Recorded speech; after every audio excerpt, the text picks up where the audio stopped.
Hey guys, tonight we drift back in time, not across land, but across shimmering mystical waters to the heart of a legendary empire. Picture a city built on a lake, a Venice of the New World, crisscrossed by canals, its reflection dancing on the surface under a high-altitude sun. We're journeying to the Aztec capital Tenochtitlan, and specifically we're here to unravel the secrets of their ingenious agricultural marvels. The chinampas, or as you might know them, the floating gardens. Dammainen. But before you imagine leisurely punting through flower-laden waterways, a quick reality check: if you were suddenly dropped into the 15th century Valley of Mexico, you probably wouldn't survive this particular historical immersion for long. Between the unfamiliar microbes, the interesting local approach to warfare, and the rather spicy food your delicate modern constitution might just throw in the towel. So before you get comfortable, take a moment to like the video and subscribe, but only if you genuinely enjoy what I do here. It's a small click for you, but it's a giant leap for the channel's morale. And while you're at it, why not share your current location and local time in the comments? It's always a quiet thrill to see our global community of history explorers tuning in from every corner of the night. Now, dim the lights, maybe turn on a fan for that soft background hum, and let's ease into tonight's journey together. Your canoe glides silently not on a river, but on the vast, shimmering expanse of a high-altitude lake system, nestled nearly 2.5 kilometers, that's over 7,000 feet from my imperial friends above sea level in the Valley of Mexico. All around you, a dramatic ring of volcanic peaks, some snow-capped and majestic, pierces the crisp, thin air, their slopes a patchwork of greens and browns. The light here is different, sharper, reflecting off the water with an almost ethereal glow. This is the heart of Anahuac, the land between the waters, and it's a truly unique hydrological basin.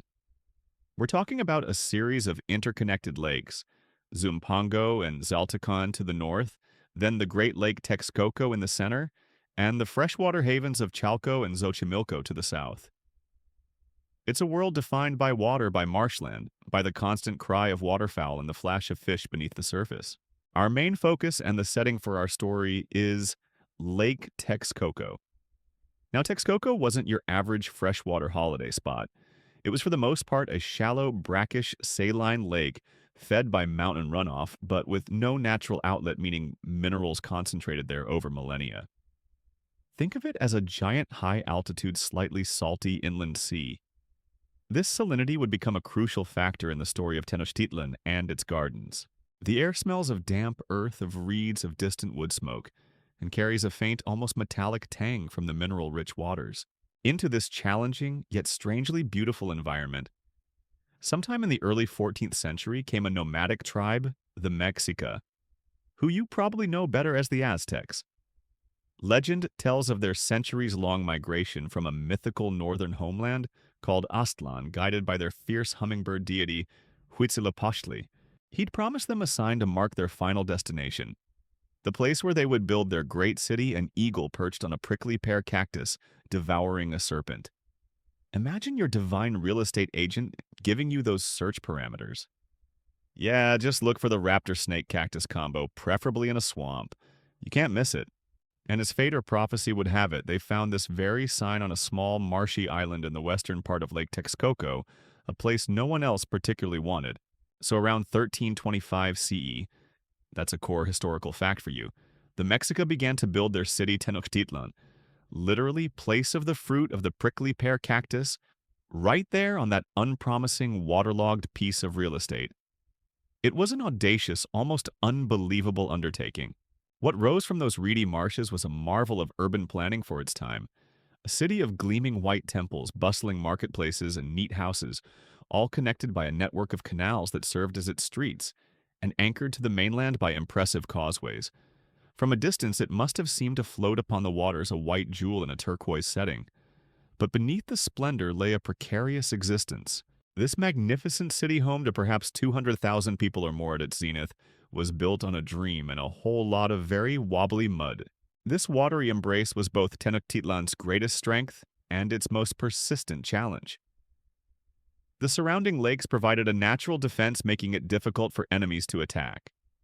The canals were arteries of transport and communication, but the challenges were immense.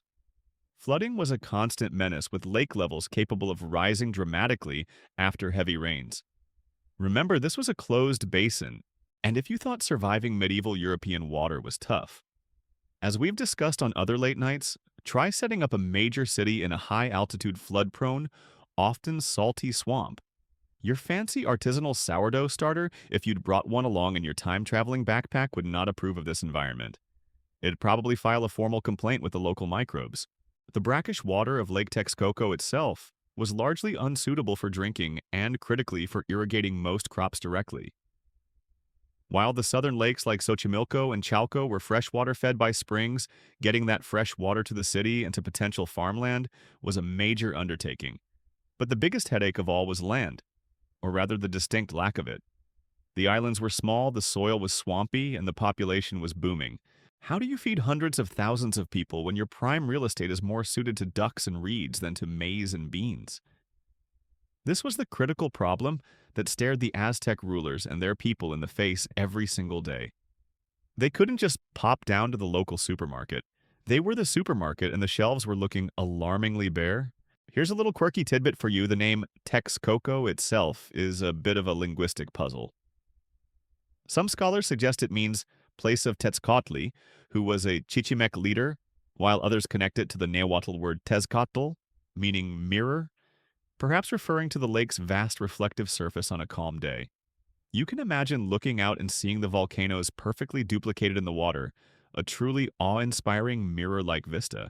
And speaking of watery wonders, these lakes were home to the axolotl, that almost mythical-looking salamander that can regenerate its limbs and remains in its larval gilled form. Its entire life, a creature deeply embedded in Aztec cosmology, linked to the god Xolotl, the twin of Quetzalcoatl who transformed himself into an axolotl to evade capture. The very choice of this challenging island location is something historians still argue whether the Mexica were driven to this seemingly inhospitable spot purely by the force of their prophetic vision and their status as latecomers to the already crowded Valley of Mexico, leaving them with only the least desirable land, or if their leaders possessed a keen strategic foresight, recognizing the unparalleled defensive advantages and control over lake-borne trade that an island citadel, however difficult to establish, would ultimately provide. Perhaps it was a bit of both divine guidance leading them to a place that demanded every ounce of their ingenuity to survive, let alone thrive. And thrive they did. But it wasn't by conventional means. The solution to their agricultural dilemma, their method for conjuring fertile land from the very waters that threatened to engulf them, was an act of incredible ecological engineering. It was a dream of gardens that didn't just sit beside the water but seemed to float upon it, a dream that would become the lifeblood of an empire. The stage was set for the chinampa, so the Aztecs, or the Mexica as they called themselves, had found their prophesied home. An eagle snacking on a snake atop a cactus, conveniently located on a rather damp, less than prime piece of real estate in the middle of Lake Texcoco. It was a place of undeniable strategic beauty, this city seemingly born of water. But as they began to lay the foundations of Tenochtitlan, the sheer audacity of Huitzilopochtli's chosen spot must have really sunk in, possibly along with their first few attempts at building anything solid. The unfarmable foundations of this marshy maze presented a colossal agricultural headache, a daily reminder that survival here would require more than just grit. It would demand genius. Let's zoom out for a moment back to that panoramic view of the Valley of Mexico. It's a vast high-altitude basin, essentially a giant bowl ringed by those spectacular volcanic mountains. Crucially, it's a closed basin, meaning the water that flows in from the surrounding slopes doesn't really have anywhere to go, especially from the central Lake Texcoco. This led to a series of shallow, interconnected lakes, their levels prone to dramatic fluctuations with the seasons. Think heavy summer rains causing widespread flooding, and drier winters leading to receding shorelines. The soil in the wider valley, enriched by volcanic ash over millennia, was fertile, yes, but the immediate vicinity of the Mexica's chosen island. That was a different story. Lake Texcoco itself, where Tenochtitlan bravely sprouted, was the problem child of the lake system. Its lack of a natural outlet combined with high rates of evaporation under that intense high-altitude sun meant that minerals leached from the surrounding land simply concentrated in its waters over centuries. The result, a shallow, predominantly saline or brackish lake. Now, if you've ever tried to grow your prize-winning tomatoes using seawater, you'll know that most staple crops, including the all-important maize, are not big fans of salty environments. It messes with their ability to absorb water and nutrients. This is a key mainstream historical fact. The highly saline and waterlogged conditions in and immediately around Lake Texcoco made conventional large-scale farming next to impossible for the early settlers of Tenochtitlan. The soil on their island and the surrounding marshlands was less fertile earth and more like an angry, salty mud that deeply resented being trocked on. You wouldn't so much plant a seed as offer it up as a desperate sacrifice to the swamp gods, fervently hoping it didn't just dissolve in protest. Beyond the salt, the very ground beneath their feet, or rather their sandals, was a quagmire. The islands were low-lying, reedy, and waterlogged. Trying to till such soil would be like trying to plow a pudding. Roots would drown in the oxygen-poor muck. Any attempt to drain small patches would be a constant battle against the encroaching water. And in some areas, particularly around the shores of Texcoco, the soil could also be highly alkaline, another botanical buzzkill for many essential crops. It was a veritable trifecta of agricultural unfriendliness, salty, swampy, and sometimes stubbornly alkaline. Now the southern lakes of the system Chalco and Xochimilco were a bit more promising. Fed by freshwater springs, their waters were sweet and life-giving. These areas would eventually become the heartland of the Chinampa system. But even here, the land was predominantly marshy, requiring significant effort to make it productive. And for the newly arrived Mexica cooped up on their little island, in the salty part of the pool, these sweeter southern shores were at least initially territory controlled by other more established groups. Access wasn't guaranteed. You can almost picture those early Aztec attempts at farming on their chosen island. It probably involved a lot of experimental poking at the reeds, some very hopeful but ultimately futile attempts to grow maize on what was essentially a wet, salty sponge, and perhaps a few choice words with Huitzilopochtli about the finer details of his grand plan. The maize, if it sprouted at all, was likely stunted and sad. The limited dry patches on the island itself would have been tiny, hardly enough to support a few families, let alone the burgeoning population of a future imperial capital. Sure, they had a fantastic panoramic view of those active volcanoes and the shimmering, if rather pungent, salty lake. But try telling that to your rumbling stomach when all you've got to eat are algae cakes harvested from the lake surface. Spirulina, a nutritious but perhaps not thrilling daily staple, and the occasional bewildered migrating duck that made a navigational error. The aesthetics, however divine, only get you so far when you're chronically hangry. This constant struggle just to secure the basics must have been intense. Here's a quirky, though perhaps less amusing for them tidbit. Imagine the sheer difficulty of just building stable houses on that shifting, swampy ground in early Tenochtitlan, before they truly mastered foundation techniques for their grand temples. Early dwellings might have had a rather alarming tendency to sink tilt or slowly subside into the muck, giving parts of the city a permanently under construction or even funhouse mirror vibe. Keeping your floor level would have been a daily achievement. The sheer precariousness of their initial situation, hemmed in by hostile neighbors, and an even more hostile environment, leads to a point historians still argue whether the Mexica in those very early decades on their island were constantly on the brink of starvation or societal collapse. Their existence eked out through sheer will-limited fishing and fowling, and perhaps tribute wrested from weaker nearby communities before the Chinampa system was developed and became widespread. Or did they manage to muddle through, adequately supplementing meager local cultivation with robust trade and tribute from conquered lakeside towns until the agricultural revolution of the Chinampas truly allowed their population and power to explode? The truth is likely a complex mix, but the pressure to find a more reliable, scalable food source was undoubtedly immense. It was clear that ordinary solutions wouldn't work here. They couldn't just clear a bit more forest or plow a new field, like farmers in other more forgiving landscapes. The very foundations of their magnificent watery city were, from an agricultural perspective, profoundly and stubbornly unfarmable. This wasn't just a minor inconvenience, it was an existential threat. To survive, let alone to build the empire they dreamed of, the Aztecs needed a miracle of innovation, a way to conjure abundance from the most unpromising of beginnings. The marshy maze of Lake Texcoco had thrown down a formidable challenge. The scene is set a magnificent waterbound city Tenochtitlan, facing an existential crisis born of its very foundations. A marshy saline lakebed that stubbornly refused to yield to conventional farming. The pressure was on. The ingenuity of the Mexica, the Aztecs, was being tested to its limits. How do you feed a sprawling metropolis when your backyard is essentially a giant, salty puddle? The answer when it emerged was nothing short of revolutionary. A testament to human adaptability, they decided to make their own land right there in the shallows of the lake. The chinampa concept was born a solution that didn't just cope with the water, but embraced it. So, what exactly is a chinampa? Forget any romantic notions of little flower-covered rafts drifting aimlessly around the lake like oversized lily pads. While floating garden is the popular and admittedly quite charming translation, it's a bit of a misnomer. You're looking at a meticulously engineered artificial agricultural island, a raised rectangular bed of incredibly fertile soil built up directly from the shallow lake bottom. The Nahuatl word chinampa itself likely comes from China middle, meaning a woven square or enclosure made of reeds or canes, and pan, meaning on the surface of or in the place of. Essentially, they were creating super fertile self-irrigating planter boxes on a grand scale woven right into the fabric of the lake.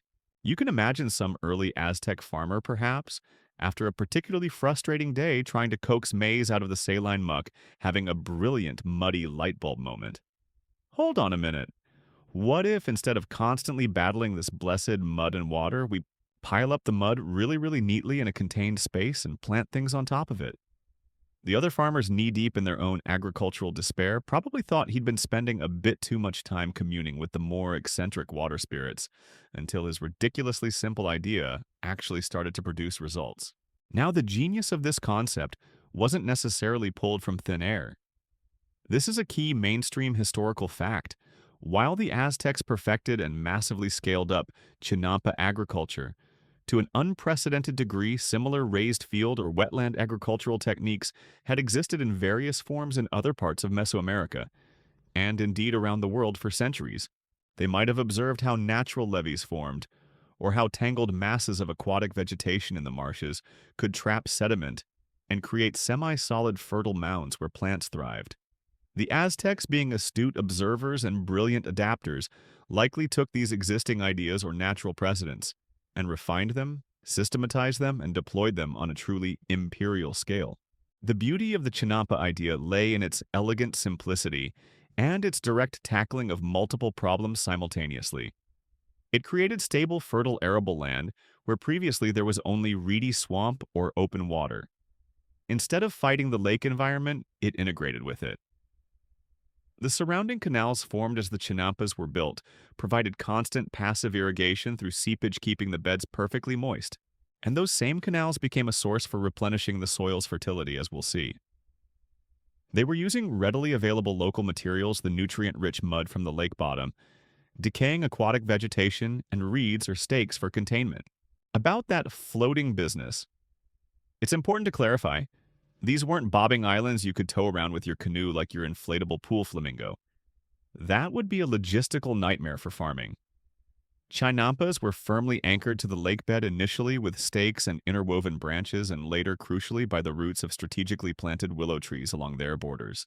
The floating impression likely came from the fact that they were surrounded on all sides by water rising like verdant platforms from the lake, giving them an ethereal, almost suspended appearance, especially when viewed from a distance or when lake levels were high. It was less float, more resolutely determined not to sink, held in place by some serious horticultural willpower and a lot of carefully placed stakes. Pinpointing the exact inventor of the chinampa is likely impossible. Such a transformative system probably wasn't the brainchild of a single individual having a solitary eureka moment. It's far more probable that it was a gradual evolution, a refinement of techniques passed down and improved upon over generations born from collective wisdom, countless trials, and the relentless pressure of necessity. Early experiments might have been much smaller, more haphazard affairs. This is a rather intriguing, quirky tidbit. Imagine the very first prototypical chinampas being almost accidental, perhaps just small, lopsided piles of dredged mud and weeds heaped up by a desperate farmer, which then, to everyone's surprise, sprouted exceptionally well. From these crude beginnings, the systematic, rectangular, highly organized form we associate with the great chinampa fields of Tenochtitlan and Xochimilco would have gradually emerged. Less floating garden paradise on day one and more slightly lopsided pile of promising bog that occasionally threatened to reclaim its constituent parts. Practice, as they say, makes perfect even in Aztec hydroengineering and large-scale mud pie construction. The timeline of this development is a subject that historians still argue whether the full-scale, highly organized Chinampa system, as documented by the Spanish conquistadors, was a relatively rapid innovation, developed primarily by the Mexica within a few generations in direct response to the intense population pressures of their burgeoning capital, or if it represents the culmination of a much slower, more ancient evolutionary process of wetland agriculture that had been developing in the Valley of Mexico for centuries, with the Mexica simply being the most successful and large-scale implementers of this long-standing regional tradition. Were they quick-study innovators or masterful adopters and perfecters? Regardless of its precise origins or the speed of its development, the concept of the Chinampa was revolutionary. It was a way to literally create new land to transform a hostile environment into a breadbasket, or rather a maize and bean basket. It was an answer to an almost impossible prayer, a method by which the Aztecs could not only survive, but flourish in their watery realm. The idea was born from the mud from the reeds, from the very challenge of the lake itself. Now that we grasp the brilliance of the concept, the next question is almost tangible. How on earth did they actually build these intricate, life-giving islands of fertility? What were the nuts and bolts, or rather the mud and reeds of their construction? So, the Aztec mind, faced with a watery wasteland where crops feared to tread, conceived a brilliant workaround. The Chinampa, an artificial island of fertility. It was a concept born of desperation and genius, a way to literally sculpt farmland from the shallows of the lake. But a concept, however brilliant, needs substance. What were these woven wonders actually made of? You couldn't just wish a garden into existence even if you were on pretty good terms with Huitzilopochtli. The answer, as with so many ingenious ancient technologies, lies in the clever use of readily available natural materials. A kind of ecological construction kit provided by the lake itself. Their main building supplies were basically glorious, nutrient-rich mud and reeds of unusual length and surprising tensile strength. Not exactly the kind of thing you'd find neatly packaged at your local garden center, but incredibly effective for creating prime agricultural real estate where none existed before. The foundation, of course, was the lake bed itself. Chinampas weren't built in the deep, turbulent waters of a vast ocean, but in the relatively shallow, calmer areas of the freshwater lakes, like Xochimilco and Chalco, or in the less saline western parts of Lake Texcoco, where Tenochtitlan was situated. The ideal depth was probably just a few feet, allowing workers to stand and providing a stable base to build upon. The primary structural components, the very bones of the Chinampa, came from the abundant aquatic vegetation that thrived in these marshy environments. Chief among these were the Thule reeds, known scientifically as Schonoplectus acatus or Californicus. These tall, sturdy reeds with their fibrous stalks grew in dense stands throughout the lakes. They were strong, surprisingly buoyant when bundled, and remarkably durable when kept moist. These reeds would be cut, gathered, and used to form the retaining walls or framework of the rectangular Chinampa plot. Imagine long, thick bundles of these reeds being laid down and interwoven to create a kind of submerged organic fence that would eventually contain the precious fill. Other aquatic plants like water hyacinths, lilies, cattails, and various types of lake grasses would also be incorporated, layered in to add bulk and further bind the structure. It was like weaving a giant submerged basket ready to be filled with life-giving soil. And what was that filling?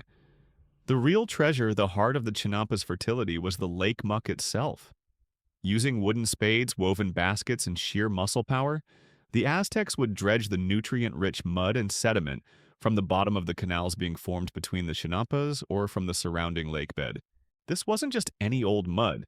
It was a potent slurry of decomposed organic matter, fine silt algae, tiny aquatic creatures and minerals that had accumulated over centuries.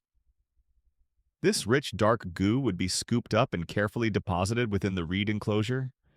You can imagine the Chinampa construction crew wading waist-deep in the cool water. Didn't exactly smell like a field of roses after a long day of dredging that potent lake-bottom muck. One can almost hear a supervisor saying, "Brother, is that the sacred scent of agricultural progress I detect, or did you perhaps forget your ceremonial nose plugs again this morning?" And they didn't just stop at mud. Layers of decaying terrestrial and aquatic vegetation, perhaps leftover stalks from previous harvests. Algae skimmed from the water surface, even carefully composted household scraps. Though we must be careful not to over-modernize their composting methods would be added to the mix. This created a kind of lasagna effect. Layers of dense mud alternating with lighter, bulkier organic matter, all slowly decomposing and releasing nutrients. Essentially, they were building giant rectangular, incredibly productive compost heaps right there in the lake. Lady gardeners and allotment holders everywhere with their carefully tended compost bins would be green with envy at that level of organic material utilization and the sheer scale of it. The magic element in this construction wasn't supernatural, but rather a profound, practical understanding of ecological principles. The Aztecs knew which plants provided the best structural integrity, which types of mud were most fertile, and how these elements would interact and settle over time. They were creating a living, breathing structure, not an inert pile of dirt. The interwoven reeds allowed water to seep in, keeping the bed consistently moist. The organic layers held water like a sponge, yet allowed for drainage. And the constant replenishment with fresh mud, as we'll see, ensured long-term fertility. Sourcing these materials was for the most part a hyper-local affair. Everything came from the immediate lake environment. The reeds were harvested from the marshes, the mud from the lake bottom, right next to the construction site. This is a key mainstream historical fact. The construction and maintenance of chinampas was a remarkably sustainable process, relying almost entirely on locally sourced renewable materials like aquatic vegetation and lake mud. The very act of dredging mud to build new chinampas or replenish old ones also served the crucial purpose of deepening and maintaining the navigability of the surrounding canals. It was an elegant closed-loop system. Now, for a quirky and perhaps slightly fragrant tidbit, it's said that the Aztecs particularly prized the dark, almost black anoxic mud dredged from the deepest parts of the canals or undisturbed sections of the lakebed. This black gold, known in some contexts as ader, was considered exceptionally fertile, packed with the richest organic compounds. Getting this specific high-quality muck might have involved more effort, but the payoff in terms of crop yields would have been well worth the extra digging and the more potent aroma. It was their own special brand of super-concentrated organic fertilizer. The precise recipe for these layers of mud and vegetation is something historians still argue whether the exact layering techniques and composition of materials within a chinampa followed a universally standardized blueprint across the entire chinampa system of the Valley of Mexico, or if there was considerable regional variation and even individual chinampa builder discretion, based on factors like the specific microenvironment of the lake, the localized availability of certain plants or types of mud, the intended crops for that particular plot, and perhaps even closely guarded family or community-based construction traditions. So armed with an inexhaustible supply of reeds, aquatic plants, and that incredibly potent lake-bottom ooze, the Aztecs had all the raw ingredients they needed. They weren't just building on water, they were coaxing the land itself to emerge one carefully woven, mud-packed layer at a time. The ecological wisdom embedded in their choice of materials was profound. They understood the synergy, the way these humble components would work together to create something far greater than the sum of its parts. The stage was now set for the actual backbreaking yet ultimately rewarding process of construction. We've seen the Aztecs gather their humble yet potent building materials, the sturdy tool reeds, the assorted aquatic greenery, and that all-important nutrient-rich, gloriously gloopy lake-bottom mud. They had the concept, they had the components, and now with a vision of verdant abundance floating in their minds, it was time for the real heavy lifting. The meticulous, laborious, and downright ingenious process of actually weaving new land from the very fabric of the water. You're now standing perhaps metaphorically waist-deep alongside these ancient Aztec architects as they embark on constructing one of these remarkable chinampas. First things first, location, location, location.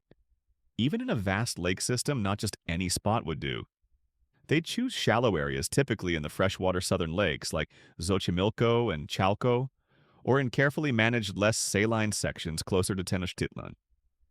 The water needed to be shallow enough for workers to stand, and for the structure to be firmly rooted but deep enough to provide a constant source of moisture and serve as a navigable canal. Once a suitable patch of water was identified, the area for the new chinampa, usually a long rectangle perhaps anywhere from 2 to 7 meters wide that's roughly 8 to 23 feet, and stretching from 30 to well over 90 meters in length. That's a good 100 to nearly 300 feet or even more. It would be marked out. Their GPS for laying out these plots was probably a couple of experienced old hands squinting across the water, pointing with a gnarled finger, and conferring, yeah, from that clump of reeds over there to about where Brother Itzcoatl's canoe is currently taking on water, looks about right. Give or take a wayward duck. More practically, they'd use long poles or stakes driven into the lake bed to delineate the perimeter. With the blueprint set, the construction of the retaining walls, the chinamidal proper, would begin. This was the crucial first step in creating the sturdy container that would hold the precious fill. Strong, durable wooden stakes, often cut from the resilient ahueyote willow tree, which we'll talk more about later, or other water-resistant woods, were driven deep into the soft lake bed at the corners and at regular intervals along the marked lines. These formed the upright supports. Then the real weaving magic happened. Those long, flexible tool reeds, along with other pliant branches and tougher aquatic plants, were painstakingly interwoven horizontally between the stakes, creating a dense basket-like fence or wattle enclosure. Layer upon layer, this organic barrier would rise from the lake bottom, creating a sturdy yet permeable wall that could hold back the mud while still allowing water to seep through. It was a masterpiece of natural engineering, strong enough to contain tons of fill, yet flexible enough to adapt to the slight movements of the lake environment. Once this enclosing framework was complete, the really mucky part began filling it up. This wasn't a job for the faint of heart or those with an aversion to getting very, very muddy. Building a chinampa wasn't a casual weekend DIY project you'd see on some ancient Aztec home improvement show. This was serious backbreaking, I'm going to be finding lake mud in places I didn't know I possessed for at least a week kind of labor. No wonder they so deeply valued a good, bountiful harvest from these handmade plots. The process of filling often started with a base layer of coarser organic material, perhaps bundles of the tougher aquatic weeds, decaying branches, or even remnants of old chinampas being refurbished. This provided some initial bulk and potentially aided with drainage at the very bottom of the new structure. Then came the star ingredient that prized nutrient-laden mud. Workers using wooden spades, strong woven baskets, or perhaps just their bare hands would dredge this rich sediment from the areas immediately surrounding the new chinampa's frame. This action conveniently served two purposes. It provided the fill for the chinampa, and it simultaneously deepened the channels around it, creating the vital canals. This rich muck would be carefully poured or packed into the reed enclosure layer by layer. Often they'd alternate layers of this dense mud with layers of lighter decaying vegetation. More reeds, water hyacinths, even algae skimmed from the lake surface.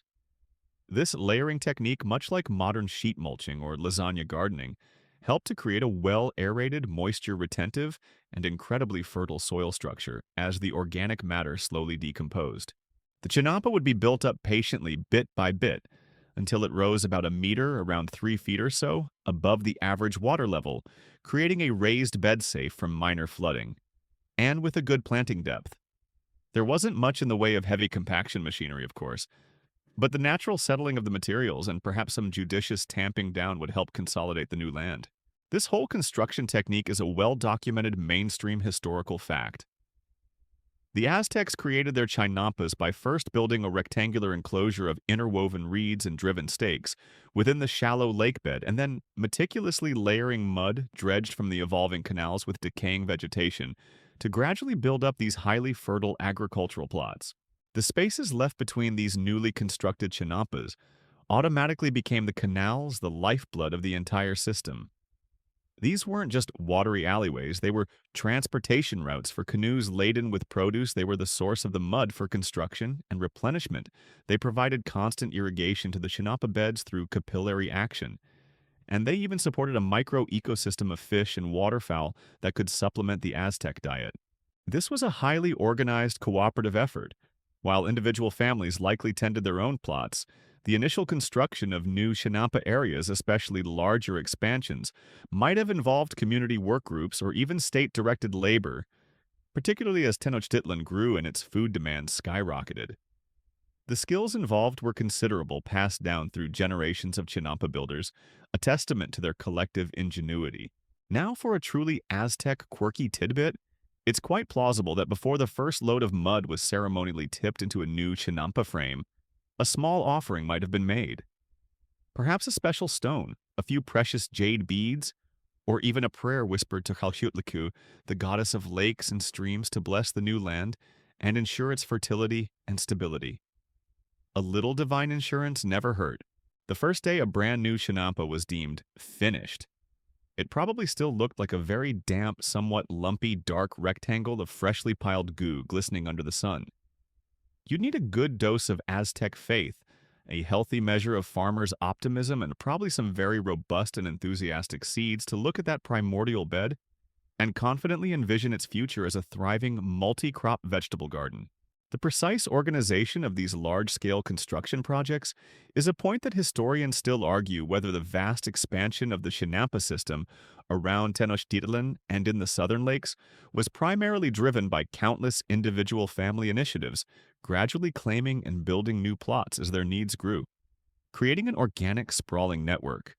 Or if it was frequently a more top-down state-directed enterprise, meticulously planned and executed by imperial authorities, especially during periods of significant population boom, as a strategic imperative to guarantee the city's food security and fuel its imperial ambitions.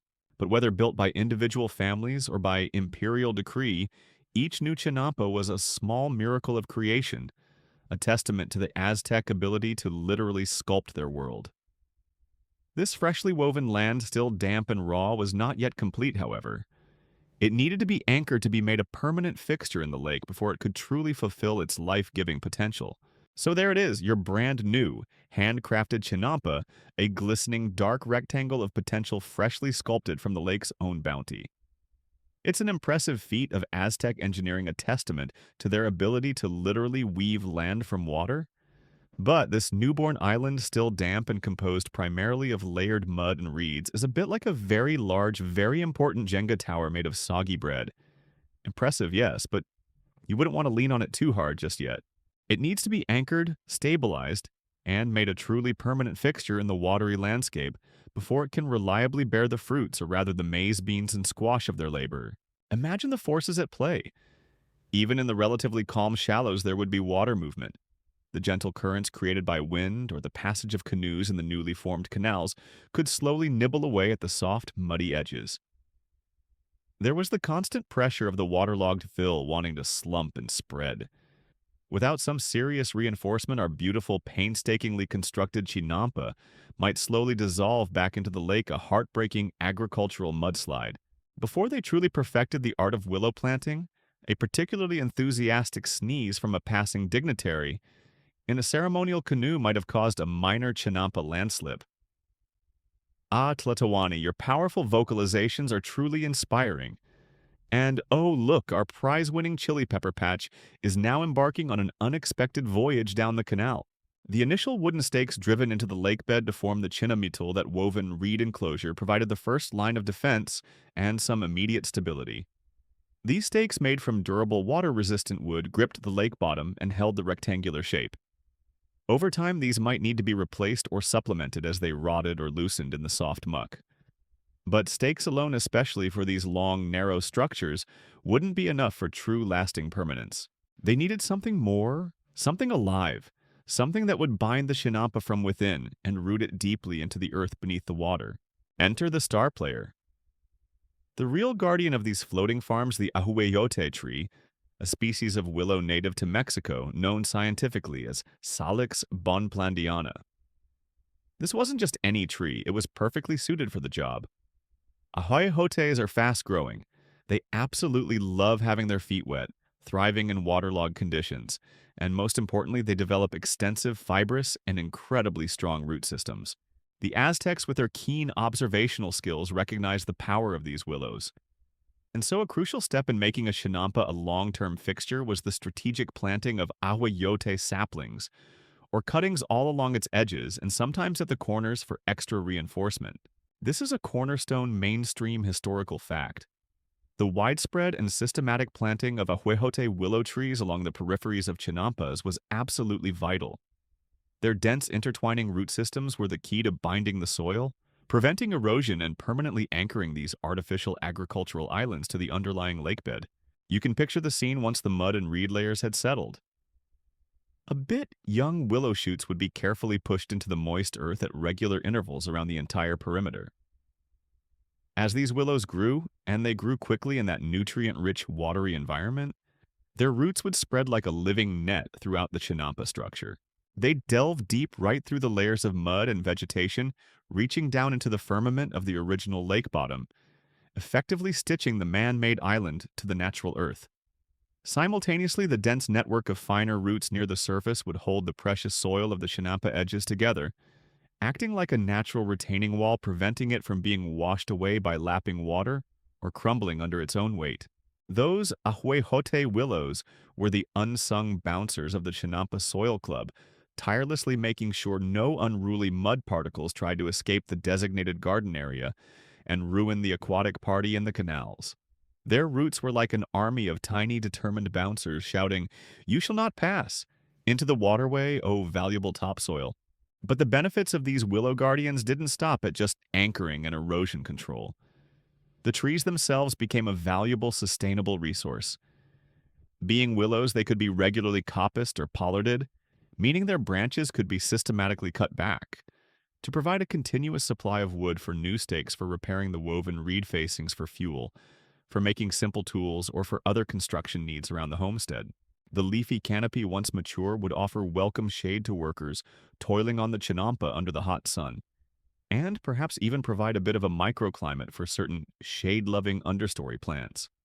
They also created habitat for birds and beneficial insects, adding to the overall biodiversity of the chinampa ecosystem. You can imagine the Aztec equivalent of Arbor Day, but instead of planting one symbolic tree in a town square, it was a far more urgent affair. Right. Then, team, today we plant 500 willow saplings, or these magnificent new vegetable beds will be gently drifting towards Guatemala by the time the next rainy season hits. The chinampa thus became a living, evolving structure, not a static pile of mud. The willows were an integral part of its design and its longevity, growing with it, strengthening it year after year. The sight of mature Ahoyote trees, their graceful branches perhaps trailing in the water lining the canals between the vibrant green chinampas, must have been one of the defining visual characteristics of this incredible agricultural landscape. Now, for a little quirky tidbit, given their absolutely critical role, it's highly likely that the Ahoyote willows were regarded with a special significance, perhaps seen as sentient guardians or watchful protectors of the chinampas and the bounty they produced. Small offerings of prayer or a token of respect might have been made to particularly old or significant willow trees, acknowledging their silent vital contribution to the community's well-being.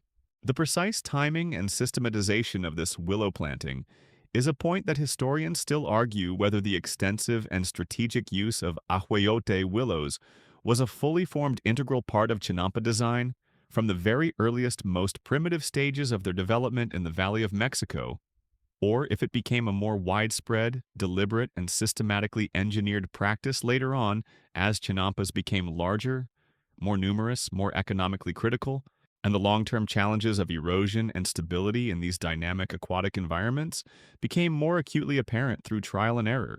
With the willows taking root, their tendrils reaching deep, the chinampa was no longer just a temporary mound. It was becoming a permanent feature, a stable, fertile platform held fast against the gentle insistence of the lake. The risk of your prized chili peppers embarking on an unscheduled gondola ride had been significantly reduced. The land, once just a hopeful dream, woven from mud and reeds, was now secured, ready to receive the seeds and care that would transform it into a true floating garden. a powerhouse of Aztec agriculture. The foundation was set, the anchors were holding. Next, the magic of the soil itself needed to be perfected. The ahuejote willows stand like steadfast sentinels, their roots diligently gripping the engineered earth, ensuring your chinampa doesn't decide to spontaneously relocate during a stiff breeze. This newly formed island, now firmly anchored, is more than just a pile of mud and reeds. It's a platform of immense agricultural potential. But the real secret to its legendary productivity, the engine that powered the Aztec larder, wasn't just its clever construction or its secure footing. It was the soil itself, that fertile muck we've encountered, a dark, rich, and constantly rejuvenated medium that was the envy of farmers far and wide. Remember how these chinampas were built? Layer upon layer of nutrient-rich mud, dredged from the lake bottom, interspersed with decomposing aquatic vegetation.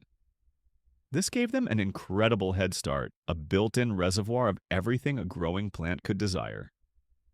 It was like starting your gardening efforts with premium bagged potting mix, only on a colossal handmade scale. But what made the Chinampa soil truly extraordinary wasn't just its initial richness, but its capacity for almost perpetual self-renewal. A key factor was the constant, gentle irrigation provided by the surrounding canals. The water would seep laterally into the Chinampa bed through capillary action, keeping the soil consistently moist but not waterlogged. A perfect hydrobalance. This prevented the soil from drying out and compacting, and maintained an ideal environment for the teeming microbial life that helps make nutrients available to plants. It was like having a built-in, super-efficient, all-natural drip irrigation system for every single plot. But the real genius lay in the Aztec practice of actively and regularly replenishing the soil's fertility. This is the absolute cornerstone mainstream historical fact of Chinampa agriculture. Their incredible and sustainable productivity was largely due to the systematic practice of periodically dredging fresh, nutrient-rich mud, along with decomposed aquatic plants and even animal waste from the bottom of the canals, and meticulously reapplying this potent mixture to the top of the garden beds. It was like giving your garden a spa day every few months. Oh, you're looking a little tired from all that growing, dear Chinampa. Here, have a refreshing, invigorating facial of primordial goo, straight from the canal bottom, packed with lovely organic bits. You'll feel much perkier in no time. This process not only resupplied essential minerals and organic matter, but also helped to maintain the height of the Chinampa as the older layers gradually decomposed and compacted. The Aztecs were masters of organic recycling. They'd harvest the abundant aquatic vegetation from the canals, those same reeds, water hyacinths, and perhaps even the protein-rich spirulina algae they called Tenochtitlan, which they also ate, and incorporate it directly into the Chinampa soil as a kind of green manure or mulch. This added more organic bulk, helped retain moisture, and slowly released nutrients as it broke down. Agricultural waste from previous harvests, like maize stalks or bean vines, would also be chopped up and worked back into the soil, ensuring nothing went to waste. And now we come to a topic that might make some of us modern sanitized folk squirm a little, but was a vital part of many ancient agricultural systems, the use of night soil or human waste. Aztec society, particularly in a dense urban environment like Tenochtitlan, had surprisingly sophisticated sanitation practices for its time. Human excrement was often collected perhaps from public latrines strategically placed near waterways where canoes could access them, or from private dwellings. This wasn't just dumped haphazardly. While the details are still studied, it's highly probable that this waste was composted or allowed to age for a period to reduce pathogens before being carefully applied to the chinampas as a powerful fertilizer. Let's just say the Aztecs were really committed to the principles of a closed-loop system. Every single organic contribution, no matter its origin, was seen as potential plant food for the next cycle. Your morning constitutional, after a suitable period of, shall we say, maturation, could quite literally contribute to next season's prize-winning chili pepper, or a particularly vibrant marigold. Full circle. This constant addition of organic matter, combined with the fine silt from the lake bottom, created a soil structure that was incredibly loamy, friable, and well aerated, despite the constant moisture. It was teeming with earthworms and other beneficial soil organisms, all doing their part to break down matter and release nutrients. Other farmers in less forgiving environments might have toiled with heavy clay or thin, sandy soil. The Aztecs on their chinampas, however, were essentially working with something akin to perfectly aged triple chocolate fudge cake for their plants. No wonder the maize often grew as tall as a particularly lanky basketball player, and the squash vines rambled with joyous abandon. This brings us to a quirky and rather aromatic tidbit. Experienced chinampa farmers likely developed a keen sense for the quality of the canal mud they were dredging. It's said that the truly ripe, potent, and nutrient-dense sediment from the canal bottoms, that black gold we mentioned earlier, had a unique, deeply earthy, almost pungent aroma. This wasn't the foul smell of stagnant putrefaction, but rather the rich, alive scent of peak fertility, the perfume of productivity that an old hand could recognize instantly as prime fertilizer, guaranteed to give his crops an extra boost. One of the most remarkable results of this incredible self-renewing fertility was that chinampas, unlike many conventional agricultural fields of the era, and even today often didn't need to be left fallow. In many farming systems, fields have to be rested periodically to allow the soil to recover its nutrients. But thanks to the constant replenishment from the canals, chinampas could often be cultivated continuously year after year, producing multiple harvests and an astonishing amount of food from a relatively small area.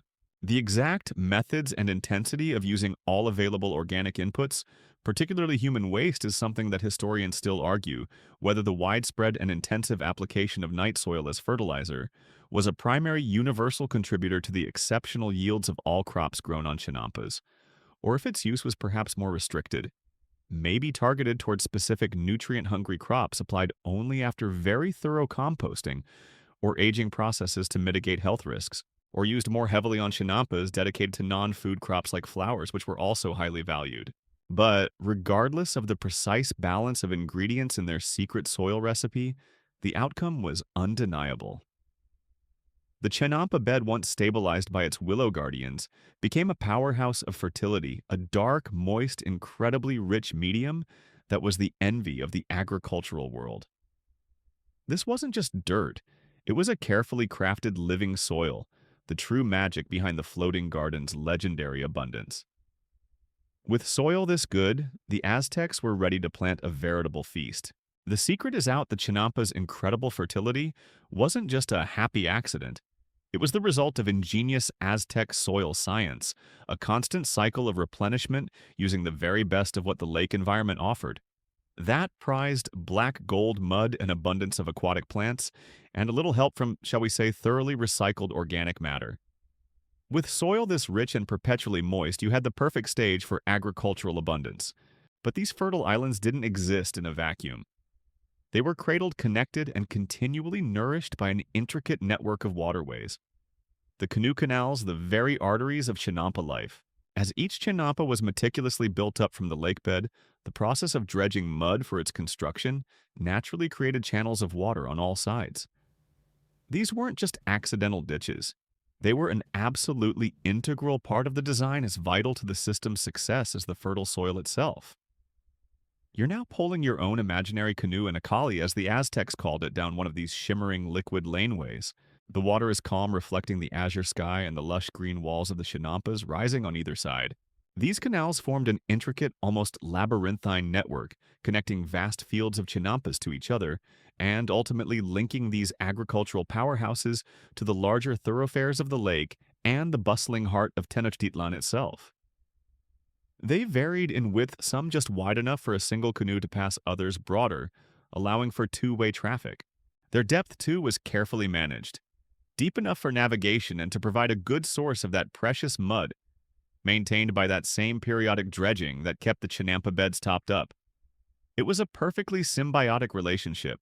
Dredging the canals was like the Aztec version of endlessly cleaning out your home's gutters, except in this case, your gutters were also your main highway, your primary fertilizer source, your irrigation system, and occasionally where you might spot a tasty fish for dinner. Talk about multitasking on a grand scale. The functions of these canals were manifold. First and foremost, they were the primary transportation routes. This is a key mainstream historical fact. Canoes were the undisputed kings of transport within the extensive Chinampa zones, and were absolutely essential for carrying tools, seeds, workers, and most importantly, the mountains of harvested produce from the gardens to the great markets of Tenochtitlan, forming a critical artery for the Aztec economy. Imagine these waterways teeming with canoes of all shapes and sizes, small, nimble ones paddled by a single farmer heading out to tend his plot. Larger, heavier cargo canoes piled high with vibrant squash ears of maize or fragrant flowers being expertly poled or paddled toward the city. There was no need for wheeled carts or beasts of burden here. The water did the heavy lifting, or rather the floating. Then there was irrigation. The canals ensured that the roots of the chinampa crops had access to a constant supply of fresh water through capillary action seeping gently into the rich, porous soil. This eliminated the backbreaking work of hauling water for irrigation, a major advantage over many land-based farming systems. They also helped with drainage, preventing the chinampa beds from becoming completely waterlogged, especially after heavy rains, by allowing excess water to slowly filter back into the channels. And as we've just explored, the canals were the ever-giving source of that miraculous, nutrient-rich mud, the black gold that kept the chinampas endlessly fertile. The canals also supported their own thriving ecosystem. Fish like tilapia and carp, though carp, were introduced much later post-conquest, so stick to native species for the Aztec period along with frogs, turtles, and those fascinating axolotls found a home here. Waterfowl paddled contentedly. Edible aquatic plants grew along the edges. These provided valuable supplementary protein and greens to the Aztec diet. Life on these canals must have been a vibrant sensory tapestry. Picture it: the gentle dip and splash of countless paddles, the rhythmic creak of poles against the canoe gunnels. The air would be filled with the calls of vendors advertising their wares from their canoes, the laughter and chatter of families moving between their homes and their garden plots, the constant chorus of water birds and the hum of insects. The visual spectacle would be one of lush, verdant green chinampa walls rising directly from the dark water, perhaps trailing with flowering vines the brilliant colors of cultivated amaranth or marigolds, contrasting with the blue of the sky and the distant, hazy purple of the volcanic peaks. The smells would be of damp, rich, earth-blooming flowers, aquatic plants, and perhaps the tantalizing aroma of cooking fires from small dwellings nestled amongst the gardens. For a quirky, bustling tidbit, you can easily imagine specialized delivery canoes, or vendor canoes, that plied these watery routes. These weren't just for hauling bulk produce to market. Some would have been like floating convenience stores or ancient food trucks. Picture a canoe laden with freshly made tortillas or tamales, the vendor having a unique call or a specific rhythm tapped on the side of their boat to announce their arrival, offering a hot lunch to hard-working chinampa farmers. Another might carry sharpened obsidian tools, pottery, or woven mats, saving people a trip to the main market. Fresh chilies. Get your freshly picked chilies and perfectly ripe avocados here. Special offer 2-for-1 obsidian blade sharpening with every basket of tomatoes. Rush hour on the Tenochtitlan canals, especially near the major market access points, probably involved a lot of good-natured or perhaps occasionally not so good-natured jostling shouts of, "Hey, watch where you're pulling that thing," and the occasional passive-aggressive canoe bump from someone trying to cut a corner. No road rage, just a more gentle, waterborne form of traffic-induced exasperation. The precise level of organization behind this vast network is something historians still argue, whether the intricate layout and diligent maintenance of the major canal systems within the sprawling chinampa zones were predominantly centrally planned and managed by state authorities or specialized engineering corps to ensure optimal efficiency, water flow, and navigability, or if these complex networks evolved more organically over time through the cumulative, localized actions of individual chinampa cultivators and small communities with a less formal, more ad hoc system of upkeep and dredging based on immediate needs and mutual cooperation. You can bet, though, that more than one Aztec farmer, after a long day of tending his crops, accidentally dropped his favorite obsidian-bladed weeding tool or a particularly prized ceramic pot into the murky depths of the canal. A moment of silent frustration, a quick scan of the water, and then probably a philosophical shrug. Well, he might think, I guess the god of murky water, or perhaps a very fortunate axolotl, needs a new letter opener or a fancy new flower pot. These canals were far more than just ditches. They were the circulatory system of the chinampa agricultural machine, the conduits of life, commerce, and community.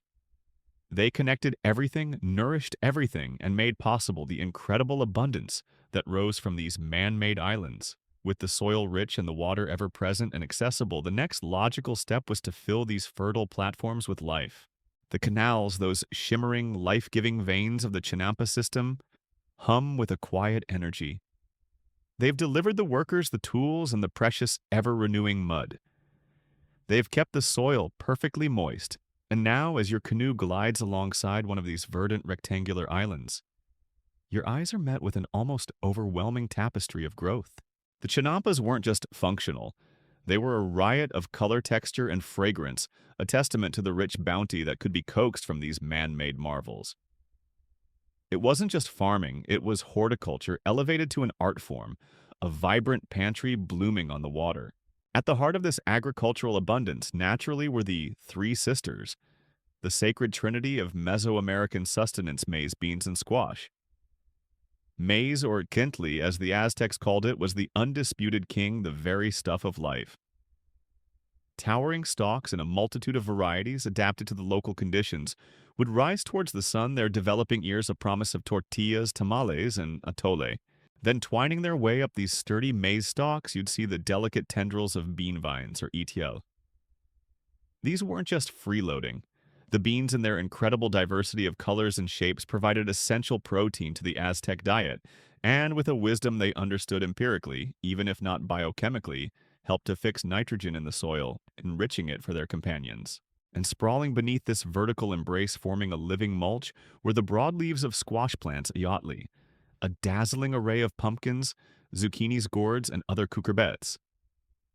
Their shade helped to suppress weeds and conserve precious moisture in the soil surface, while their nutritious flesh and seeds added another vital dimension to the Aztec plate. This symbiotic trio was a masterpiece of companion, planting a perfectly balanced ecosystem in miniature. But the Chinampa pantry extended far beyond the Three Sisters. You'd see rows upon rows of chili peppers, the chili in every imaginable shape, size, color, and, of course, level of fiery enthusiasm. From mild and fruity to summons the spirit of a very angry fire god directly into your sinuses. These peppers were essential for flavoring, for adding vitamins, and for generally making life more exciting. They grew so many types you'd probably need a botanical encyclopedia and a very brave palate to try them all. Nearby, you might spot tomato plants, the citamadal, heavy with a juicy red fruit, and their tartar green cousins, the tomatillos, or tomato fundamental to so many Mesoamerican sauces. And then there was amaranth, or huautli. This is a profoundly important mainstream historical fact. Alongside maize, amaranth was a critically significant and highly nutritious staple crop, for the Aztecs cultivated extensively on their chinampas. Its tiny grain-like seeds were ground into flour or popped like miniature popcorn, and its young leaves were eaten as a nutritious green, similar to spinach. But amaranth was more than just food. It held deep ritual significance, its vibrant red or gold flower heads, often used to create dough images of deities for religious ceremonies. The list goes on. You might find the sprawling vines of chayote squash chayotli, that versatile pear-shaped vegetable. Perhaps patches of jicama sicama, its crisp, refreshing, edible root hidden beneath the soil. Sweet potatoes kamotli, though perhaps more characteristic of warmer lowland regions, could certainly have found a happy home in the rich Sinampa loam. And it wasn't all strictly utilitarian. The Aztecs had a deep appreciation for beauty and a profound connection to the natural world, and their chinampas reflected this. Flowers Xochitl were cultivated in abundance, not merely as a whimsical addition, but for their immense cultural, religious, and even economic value. Imagine entire chinampas ablaze with the brilliant orange and gold of cempasúchil. The Aztec marigold, a flower deeply associated with rituals honoring the dead, its pungent aroma believed to guide the spirits. You haven't truly committed to a religious festival until your entire city smells like 10 million marigolds are having the most glorious, fragrant party of their afterlives. The Aztecs definitely knew how to make a powerful olfactory statement with their sacred blooms. You'd also see the striking forms of Dahlia's Acocoxochitl, Mexico's national flower, in their myriad wild varieties. Perhaps sunflowers, zinnias, and the intoxicatingly fragrant tuberose, all adding splashes of vibrant color and perfume to the chinampa landscape. These flowers were used for temple decorations for personal adornment, as offerings to the gods woven into garlands and headdresses for ceremonies, and possibly even for extracting dyes or creating delicate perfumes. The chinampas also served as extensive herb gardens. Beside the culinary staples, you'd find a host of medicinal plants carefully tended for the tisidol, the Aztec physician or shaman. Epazote, with its distinctive pungent flavor, was used both as a seasoning, especially with beans, as it's reputed to reduce their, shall we say, musical side effects and for its medicinal properties. While true cilantro is an old-world herb, Mesoamerica had its own array of flavorful aromatic plants that filled similar culinary niches alongside various native mints and sage-like herbs, all contributing to the complex flavors of Aztec cuisine and the remedies in their pharmacopoeia. One particularly clever use of the chinampa system was as intensive seedling nurseries or almacegas. Here's a really neat, quirky tidbit: the Aztecs would often create miniature floating seed beds.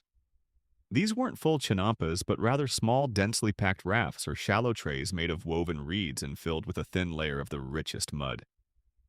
On these, they would germinate seeds for various crops, especially delicate ones, or those they wanted to give a head start.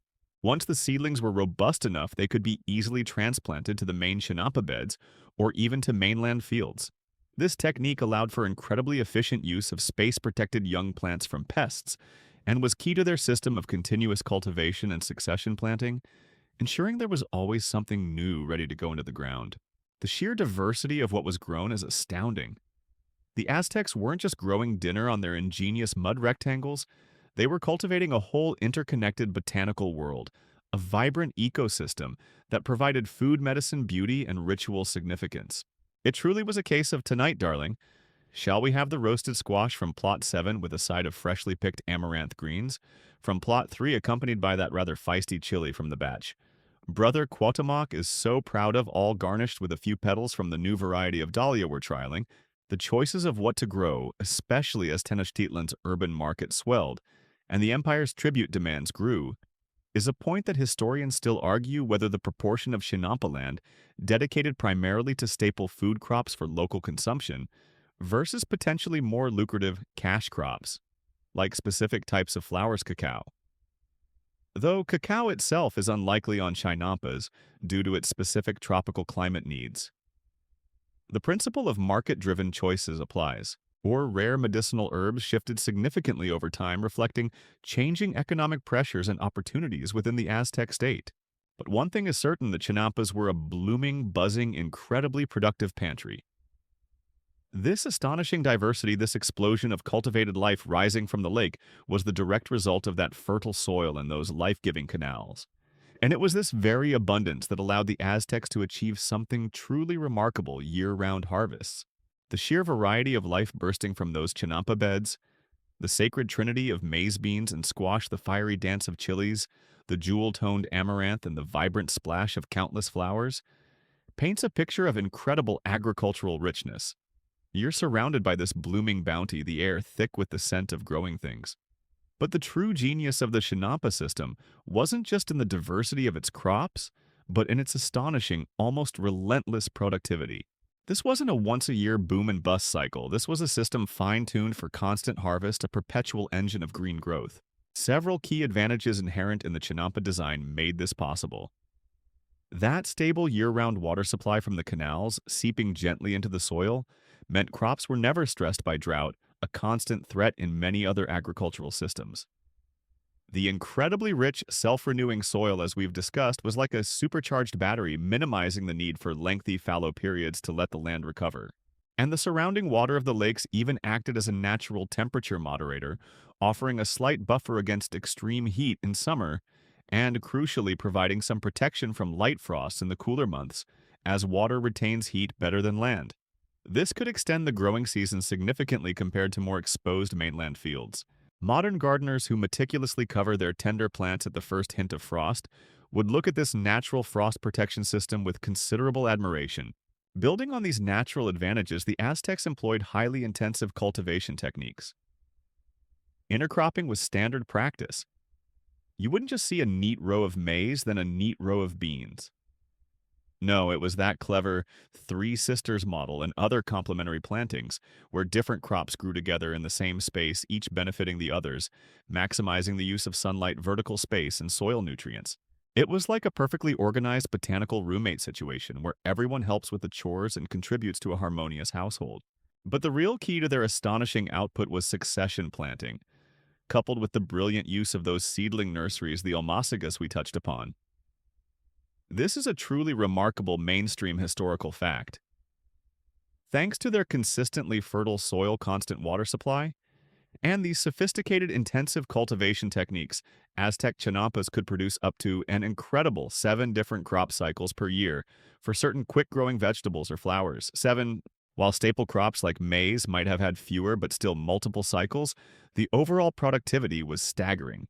As soon as one crop was harvested from a section of the chinampa, the soil was immediately prepared, perhaps with a fresh dressing of that rich canal mud, and new seedlings already well established from the nursery beds were transplanted into its place.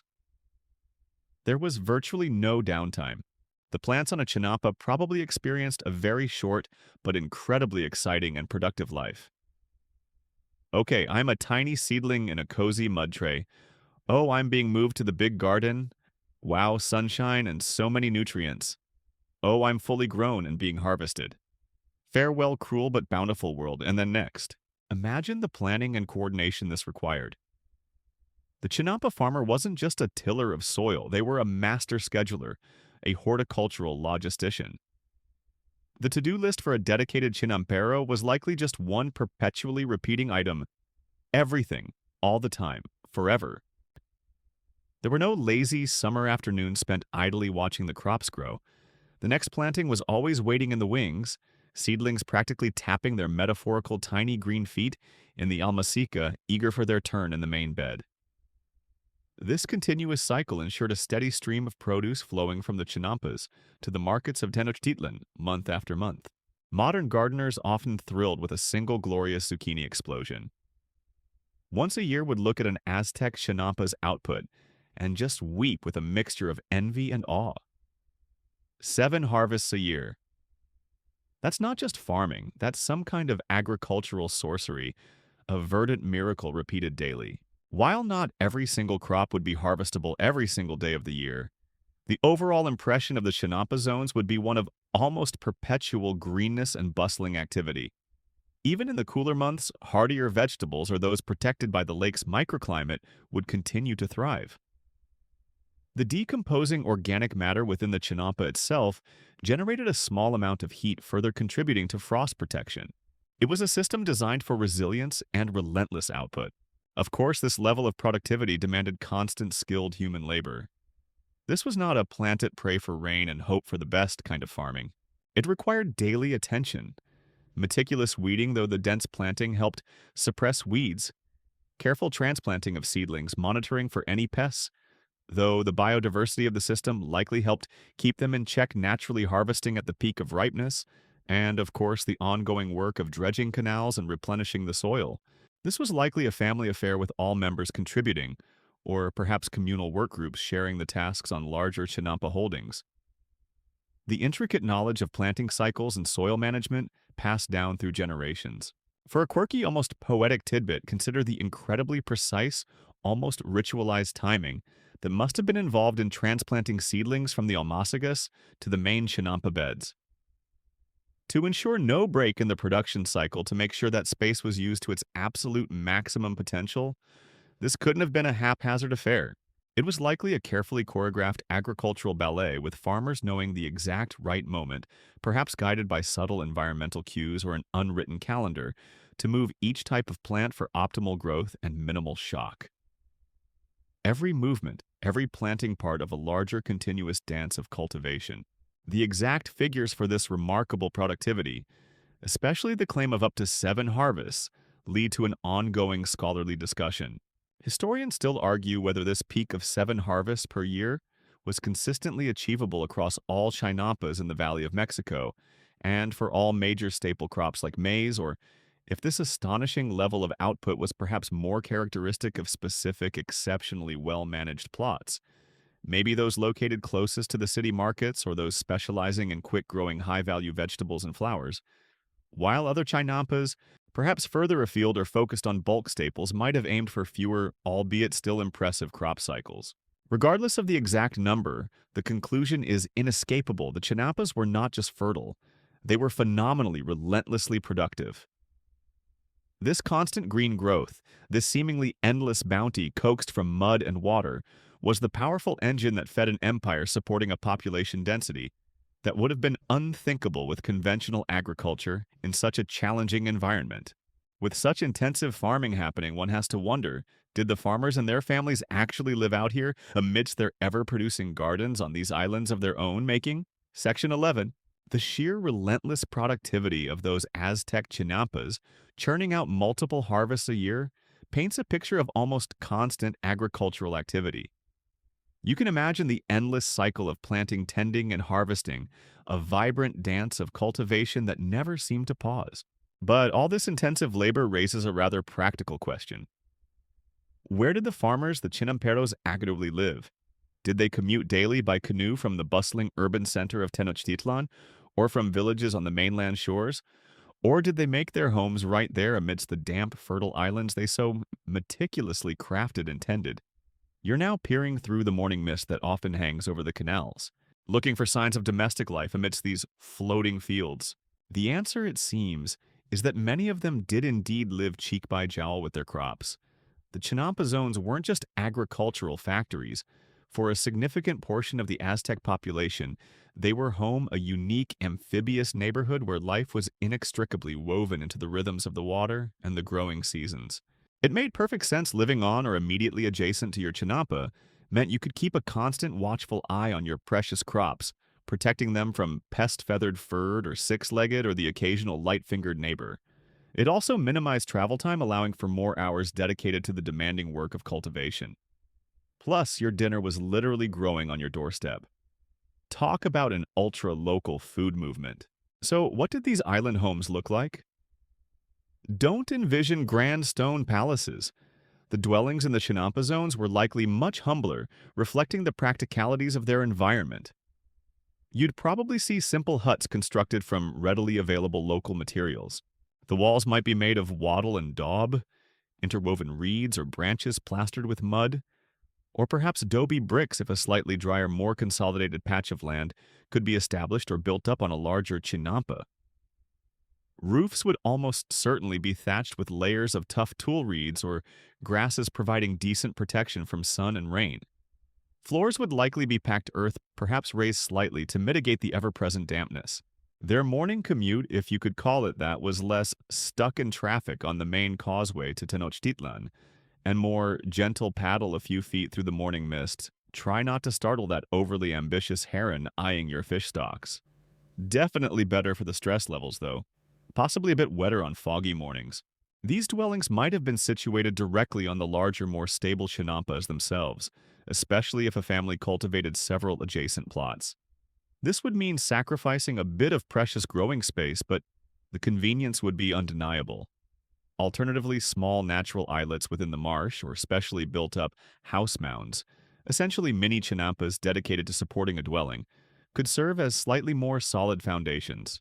In other cases, clusters of homes might spring up along the edges of the broader Chinampa zones, closer to the more solid ground of the mainland shore, but still with immediate canoe access to the fields. Life in a Chinampa household would have revolved entirely around the agricultural cycle. The family unit was the core of both social life and labor. Days would start early with family members heading out in their canoes to weed, plant, pollinate, or harvest, depending on the season and the crop. When not directly engaged in farming time, might be spent fishing in the canals, mending nets, repairing tools, weaving mats from reeds, or tending to household chores. The diet would be incredibly fresh, drawn directly from their own Chinampa. Maize for tortillas beans, squash chilies, tomatoes, amaranth greens. Supplemented by fish, waterfowl, frogs, or even edible insects harvested from the canals and surrounding vegetation. Their possessions would be simple and functional: pottery for cooking and storage, obsidian blades for cutting grinding stones, metates and manos for processing maize, woven baskets, and sleeping mats. You can almost smell the wood smoke from their cooking fires mingling with the damp, earthy scent of the chinampas and the sweet fragrance of blooming flowers. You can hear the laughter of children carefully supervised, one hopes. Near the water's edge, the calls of canoe vendors and the constant gentle lapping of water against the reed-lined banks. These clusters of Chinampa dwellings would have formed small hamlets or dispersed neighborhoods amidst the canals. There would have been a sense of community, with families likely sharing labor for big tasks like canal dredging or the initial construction of new Chinampas. They would have been a part of a local calpulli, the traditional Aztec kinship-based landholding unit, which also had social and religious functions, perhaps with a small local shrine or meeting place somewhere amongst the watery fields. Now for the official confirmation, archaeological surveys in areas like Xochimilco and Chalco, combined with careful readings of early Spanish colonial documents and Aztec codices, provide strong mainstream historical fact. Many of the Aztec Chinampa zones were indeed permanently inhabited. Excavations have revealed the remains of simple dwellings, household pottery tools, burial sites, and even small local shrines or altars, all situated directly on or immediately adjacent to the agricultural plots. This paints a clear picture of a settled agrarian population living a unique water-based lifestyle. One truly delightful quirky tidbit about this lifestyle is the sheer convenience of doorstep fishing or garden gleaning. Imagine needing an extra ingredient for dinner. You wouldn't necessarily have to paddle to a market.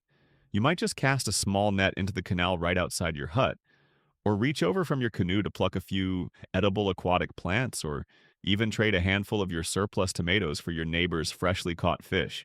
It was an incredibly integrated system where home farm and larder were all part of the same amphibious landscape.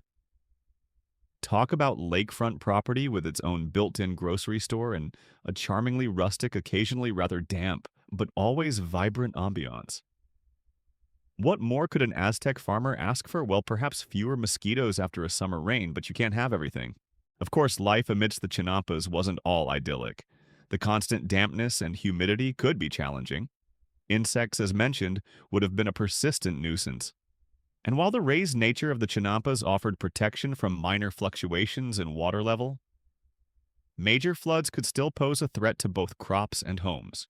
For those living deeper within the Chinampa zones, there might also have been a sense of relative isolation from the grand ceremonial and political heart of Tenochtitlan, though the canals always provided a route to the city. And home security probably involved a well-trained, very vocal domestic dog, or perhaps a flock of easily startled turkeys, and always making sure your canoe was securely tied up. So your primary mode of transport didn't literally float away if a strong wind or an unusually large wave from a passing cargo canoe came through. And remember, your house wasn't floating away, just your ride. The exact nature and permanence of these Chinampa settlements is a topic that historians still argue whether the majority of Chinampa cultivators lived in these kinds of dispersed permanent year-round settlements, directly within the Chinampa zones, forming distinct agrarian communities that were largely self-contained, or if a more significant proportion of the workforce perhaps commuted daily or seasonally from more nucleated villages on firmer ground, or even from designated wards within Tenochtitlan itself, using only temporary field shelters on the Chinampas during peak agricultural seasons. But whether home was a permanent hut on a sturdy Chinampa or a seasonal shelter, it's clear that these floating gardens were far more than just agricultural plots. They were a lived-in landscape, a unique human habitat where the lives of thousands of Aztecs were intimately bound to the daily miracle of coaxing sustenance from water and mud. This profound integration of home and harvest was yet another key to the incredible success of the Chinampa system in feeding an empire. The image of those thriving Chinampa communities with families living and working amidst their ever-producing gardens brings us to the crux of why these floating fields were so incredibly vital. It wasn't just about clever farming or creating a unique amphibious lifestyle. It was about survival on a grand scale. It was about feeding an empire. You're now paddling away from the intricate network of residential chinampas, your canoe joining a growing stream of vessels, laden with produce, all heading towards the magnificent, hungry heart of it all, the great city of Tenochtitlan. Tenochtitlan, at its zenith in the early 16th century, was one of the largest and most populous cities on Earth. Estimates vary, but it likely housed at least 200,000 souls within the city proper, with the greater urban area encompassing perhaps 500,000 or even more. To put that in perspective, London at the same time had a population of maybe 50,000 Leiden to 75,000. This sprawling, glittering city built on a lake required a colossal, reliable, and constant supply of food. Without the chinampas, Tenochtitlan as a massive urban phenomenon would have been simply unsustainable. It would have been a very impressive, architecturally ambitious, but ultimately very, very hungry city. Imagine trying to run an empire project military power and conduct elaborate religious ceremonies when your citizens are mostly subsisting on inspiring views of distant volcanoes and the occasional startled water bird that flew too close. Not exactly a recipe for regional dominance. While the Aztec Empire did extract vast quantities of tribute from conquered provinces, including foodstuffs like dried maize beans and other goods, the chinampas provided the crucial daily fresh supplies for the capital itself. Their proximity was key. Transporting bulky, perishable goods over long distances in a pre-industrial society without draft animals or wheeled vehicles was a massive logistical challenge. The Chinampas, many located just a short canoe ride away in the southern freshwater lakes of Xochimilco and Chalco, or even in managed sections closer to the city, could deliver fresh vegetables, fruits, and flowers to the urban markets with unparalleled speed and efficiency. The sheer productivity we talked about, those multiple harvests per year, the incredibly fertile, self-renewing soil, meant that these artificial islands could generate an astonishing amount of food from a relatively compact area. This is a truly mind-boggling mainstream historical fact. Estimates based on archaeological surveys and early colonial accounts suggest that the Chinampa system in the southern lakes of the Valley of Mexico covered tens of thousands of acres, which translates to many, many square kilometers, and was likely capable of providing a very significant portion, perhaps even the majority of the fresh food, particularly vegetables and maize, consumed by Tenochtitlan's enormous population. Some scholars have calculated that a single hectare, about 2.5 acres of well-managed Chinampa land, could potentially feed around 15 to 20 people. When you scale that up across the vast Chinampa zones, you begin to understand how this city on a lake could not only survive but thrive. The logistics of this ancient food supply chain were a marvel in themselves. Picture the scene at dawn: hundreds, thousands of canoes pushing off from the Chinampa settlements, their gunnels piled high with the day's harvest, vibrant green squash gleaming red tomatoes, plump ears of maize baskets overflowing with chilies, amaranth and fragrant herbs, and enormous bundles of brilliant flowers.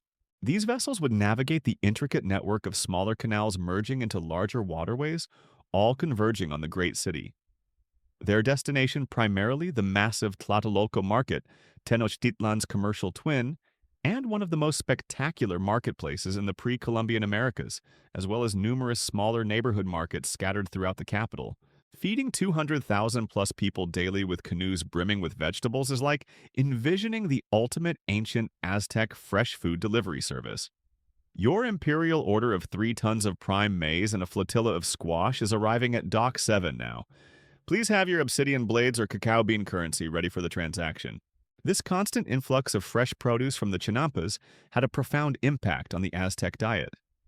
While commoners in many other parts of the world at the time might have subsisted on a fairly monotonous diet of grains and preserved foods, many inhabitants of Tenochtitlan likely had access to a surprisingly varied and nutritious range of fresh vegetables and fruits year-round, thanks to these floating gardens.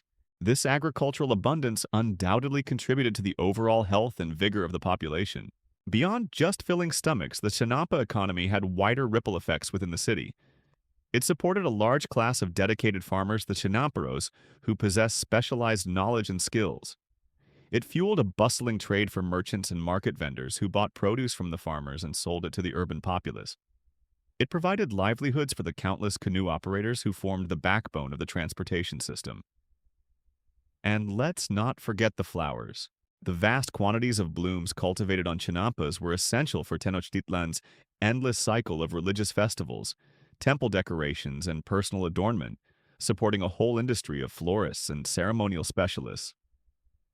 The Tlatelolco market on a delivery day from the Chinampa zones must have been a glorious, overwhelming riot of color, sound, and competitive vegetable and flower vendors.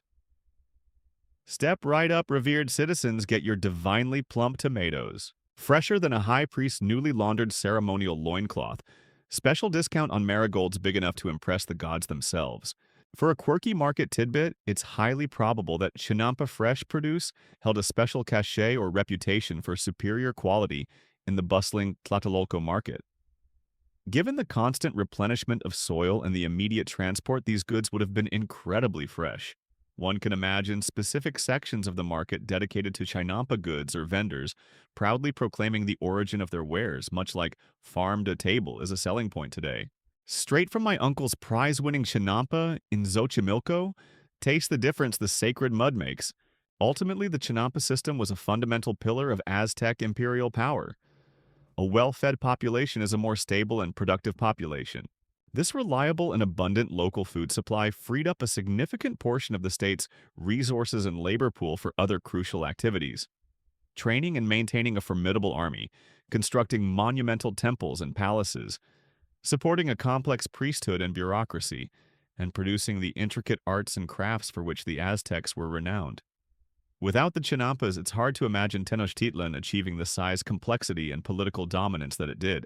Of course, the precise balance of supply is a topic that historians still argue whether the chinampa system alone could have fully and consistently sustained Tenochtitlan's absolute peak population, especially in terms of bulk grain staples, without also relying on significant and regular influxes of tribute in foodstuffs from conquered provinces further afield. Or did the chinampas primarily excel at providing the vital fresh produce flours and a substantial portion of the maize, while the empire-wide tribute system was more critical for ensuring a strategic reserve of dried, storable grains and other non-local goods? Whatever the exact percentages, the conclusion is clear: the chinampas were far more than just pretty gardens.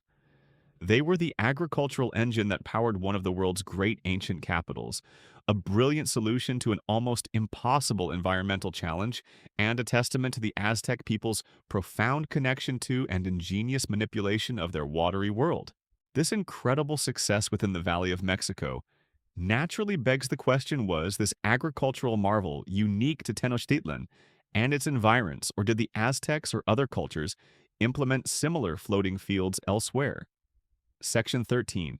The sheer scale and productivity of the chinampa system, that intricate lacework of fertile islands and life-giving canals feeding the mighty Tenochtitlan, truly boggles the mind. It was an agricultural engine perfectly tuned to its unique environment in the Valley of Mexico.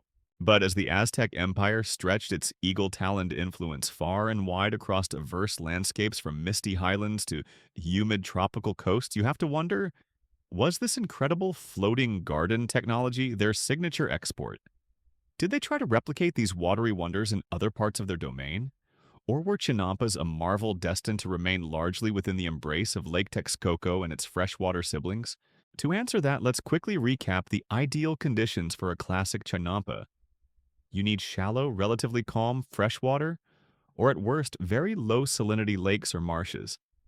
You need an abundant supply of aquatic vegetation like reeds and plenty of rich mud for the taking. And crucially, you usually need a significant population density, creating pressure for intensive agriculture along with the organized labor to build and maintain these demanding systems.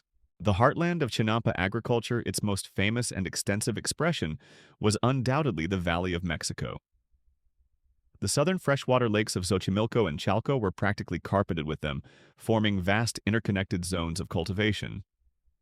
Even in parts of the more saline Lake Texcoco, particularly around Tenochtitlan itself, where freshwater springs and clever hydraulic engineering like dikes helped create more favorable localized conditions, chinampas flourished.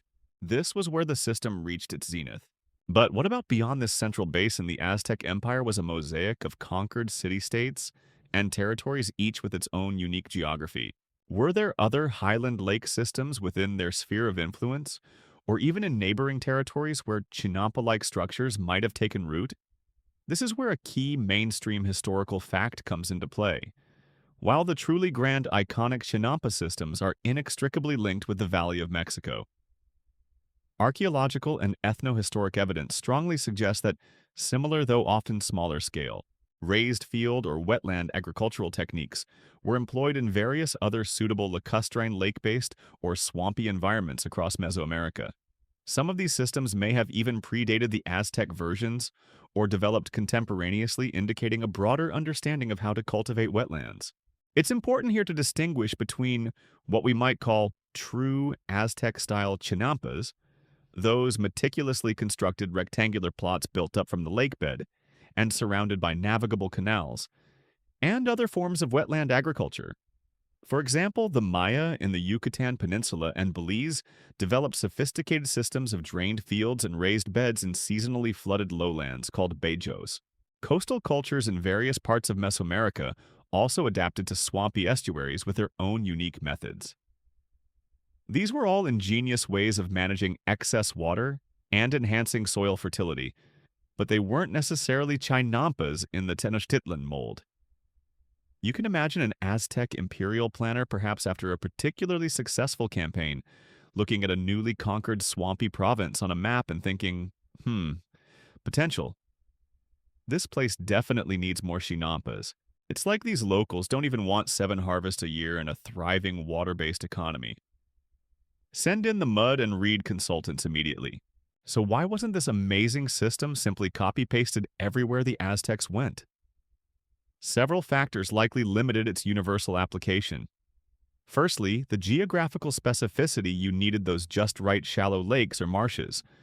Trying to build chinampas in a fast-flowing river on a steep mountainside or in a bone-dry desert would be like trying to teach a fish to ride a unicycle. The enthusiasm and imperial directive might be there, but the fundamental physics and basic environmental common sense are decidedly against you. The labor intensity was another factor. Building and maintaining extensive chinampa fields required a large, organized, and skilled workforce, which might not have been available or justifiable in all provincial areas. Furthermore, while the principles were sound, the specific Aztec know-how, the understanding of local materials, water dynamics, and intensive cultivation cycles might not have been easily transferable or universally applicable without significant adaptation to local conditions. For a quirky speculative tidbit, one can imagine that experienced chinamperos from Xochimilco or Chalco, true masters of this aquatic agriculture, might have been highly valued individuals. Perhaps a particularly forward-thinking Aztec governor of a newly acquired wetland territory might have even seconded a team of these chinampa experts like ancient agricultural consultants to try and establish a local version tasked with teaching the techniques and kickstarting production. Their success would have heavily depended on local enthusiasm and the adaptability of the environment. If other cultures or communities did attempt to replicate the system based on hearsay or limited observation, their resulting chinampas might have ended up looking a bit different. Behold our slightly lopsided triangular floating turnip patch. It's unique and it only partially sinks twice a week. We're still working out the kinks with those willow tree things. While concrete evidence for massive chinampa systems on the scale of Xochimilco and other parts of the Aztec Empire is limited, it's plausible that smaller localized adaptations existed where conditions permitted. Perhaps in the marshy deltas of certain rivers within their domain or around smaller highland lakes. The archaeological record is still being explored and new discoveries could always shed more light on the full extent of these practices. This leads to an interesting point of scholarly debate. Historians still argue whether the Aztec state actively promoted or even mandated the construction of chinampa-like systems in suitable conquered territories as a deliberate policy to increase tribute revenue and bolster food security across the wider empire. Or was the adoption or non-adoption of such intensive wetland agriculture in these provincial areas largely a matter of local initiative driven by local needs and environmental suitability? With relatively little direct imperial intervention in specific farming techniques beyond the overarching demand for tribute in various forms. Did the empire micromanage mud or just demand the maize? So while the shimmering hyper-productive chinampa landscapes of Xochimilco and the surroundings of Tenochtitlan remain the quintessential image of this agricultural marvel, the principles of working with waterlogged environments rather than against them were likely understood and applied in various ways by different cultures across Mesoamerica. The Aztec achievement was in taking this concept to an unparalleled scale and degree of sophistication within their unique lacustrine heartland, creating an agricultural system that was the envy of their world. But this finely tuned system, so perfectly adapted to its environment, was about to face its greatest challenge yet. Not from nature, but from a new group of people with very different ideas about how land and water should be managed. Section 14. The image of those thriving Aztec chinampas, meticulously engineered and intensely cultivated, stands as a testament to their ingenuity. We've seen how these floating gardens, though more accurately anchored islands, formed the agricultural backbone of a mighty empire, especially in the unique lacustrine environment of the Valley of Mexico.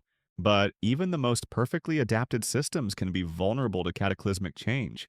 And for the chinampas, that change arrived with the sails and steel of the Spanish conquistadors in the early 16th century. The shadow of conquest would fall heavily upon these watery fields, leading to a slow drying of dreams for many of these remarkable agricultural marvels. The story of the Spanish conquest of the Aztec Empire, 1519-1521, is a dramatic and often brutal tale in itself, one of clashing worlds and profound transformation. The fall of Tenochtitlan after a long and bitter siege marked not just the end of Aztec imperial rule, but the beginning of a new era that would reshape the landscape, society, and ecology of the Valley of Mexico in ways previously unimaginable. The immediate impact of the conquest on the Chinampa system was likely one of disruption and damage. During the siege of Tenochtitlan, the flow of food from the surrounding Chinampa zones into the city was severely hampered. Causeways were destroyed, canals may have been blocked, and some Chinampa areas themselves could have become battlegrounds or suffered neglect as communities were uprooted. But the more devastating, longer-term blow came from something far more insidious than cannon fire or steel blades disease. This is a stark mainstream historical fact. The indigenous population of Mexico, including the skilled Chinampa farmers, suffered a catastrophic decline in the decades following the conquest, primarily due to wave after wave of Old World diseases like smallpox, measles, and influenza to which they had no immunity. This massive depopulation meant a drastic reduction in the available labor force needed to build, maintain, and cultivate the intensive Chinampa system, leading inevitably to neglect and contraction of these vital agricultural lands. There simply weren't enough hands left to do the demanding work. Beyond disease, the new Spanish colonial administration brought with it very different attitudes towards land and water management and different agricultural priorities. The Spanish, accustomed to the farming practices of Europe, favored old world crops like wheat and barley and livestock, such as cattle, sheep, and pigs. These were not generally well suited to the wet, anoxic conditions of the Chinampa beds. Wheat needs well-drained soil, and herds of cattle trampling through delicate Chinampa structures would have been an agricultural disaster. The Spanish looked at this incredible, sustainable aquatic paradise, a triumph of ecological engineering providing tons of fresh food, and many of them essentially thought, you know what this valley really needs? More dry, dusty pasture land for our sheep, and definitely less of this inconvenient water getting in the way. It was a fundamental clash of agricultural worldviews. Changes in land tenure systems also played a role. The Spanish crown granted vast estates or encomiendas and later haciendas to conquistadors and colonists. These new systems often disregarded traditional indigenous patterns of communal land ownership and land use, including the intricate Chinampa plots, which might have been held and worked by specific Calpulli or family groups for generations. Chinampa lands could be absorbed into larger Spanish holdings, their purpose changed, or simply allowed to fall into disrepair. But perhaps the most significant long-term threat to the Chinampa ecosystem was the Spanish obsession with draining the lakes, the infamous desagüe projects. From their perspective, building their new capital, Mexico City, directly on the ruins of the flood-prone Tenochtitlan was a constant battle against the water. The lakes were seen primarily as a nuisance, a source of dangerous inundations, and an impediment to urban expansion and conventional European-style agriculture. Starting in the early 17th century and continuing intermittently for over 300 years, a series of massive, hugely expensive, and often ill-fated engineering projects were undertaken to try and drain the Valley of Mexico's interconnected lake system to try and tame the waters once and for all. Their centuries-long attempt to drain the Valley of Mexico was like trying to empty an Olympic-sized swimming pool with a leaky teaspoon, while all the taps are still gushing, and occasionally the pool decides to fight back with a flash flood, just to show you who's really boss. Mother Nature, as always, has a wickedly ironic sense of humor. The consequences of these drainage projects for the chinampas were devastating. As canals were cut and tunnels bored through the surrounding mountains to provide an outlet for the lake waters, the overall water table in the valley began to drop. Chinampas designed to be constantly irrigated by the surrounding canals started to dry out. The canals themselves shrank, became disconnected, or disappeared altogether. As Lake Texcoco, the saltiest of the lakes, diminished in size, the remaining water became even more saline, further impacting any surviving chinampa plots in its vicinity. The unique aquatic environment that had birthed and sustained this agricultural marvel was being systematically dismantled. The chinampas, watching their lifeblood canals recede and their vibrant willow guardians wither from thirst, were probably collectively sighing, "Well, this is a bit of a hostile environmental takeover. We much preferred the previous management who truly understood the intrinsic value of good, accessible mud and a reliably high water table." Yet despite these immense pressures, the Chinampa system didn't vanish overnight. Here's a quirky and rather ironic tidbit in the chaotic early years after the conquest before Spanish agriculture was fully established. The colonists in the nascent Mexico City were often heavily reliant on the produce still coming from the surviving indigenous Chinampa farms for their own sustenance. The very system they would eventually undermine was for a time keeping them fed. Some Chinampa areas, particularly in the freshwater southern zones of Xochimilco and Chalco, proved remarkably resilient. Indigenous communities there clung tenaciously to their ancestral farming methods, adapting as best they could to the changing conditions and continuing to supply Mexico City with fresh vegetables, fruits, and flowers for centuries.